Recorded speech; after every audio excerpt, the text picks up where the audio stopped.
بسم الله الرحمن الرحيم. الحمد لله. كيف ذكرت أن الأجواء جد جد رائعة ما بين اللاعبين وما بين الطاقم التقني، وإحنا الحمد لله مرتاحين مع بعضياتنا، وإن شاء الله نتمنى هذا الشيء أنه يكون دافع لنا في المباريات، على أساس أننا نقدموا أفضل أداء جماعي إن شاء الله، ولما لا إن شاء الله نتأهلوا من هذه المجموعة بإذن الله. فأكيد يعني تظاهرة كبيرة بحال كأس العالم، فجميع المباريات مهمة وأهمها يعني المباراة الأولى، مباراة الافتتاح.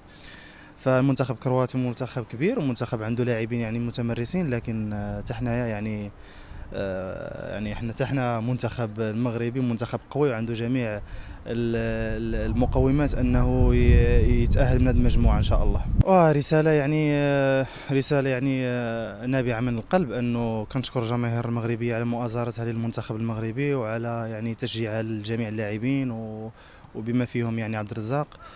كنوعدهم ان شاء الله اننا غادي نقدموا كل ما عندنا باش نفرحهم ان شاء الله.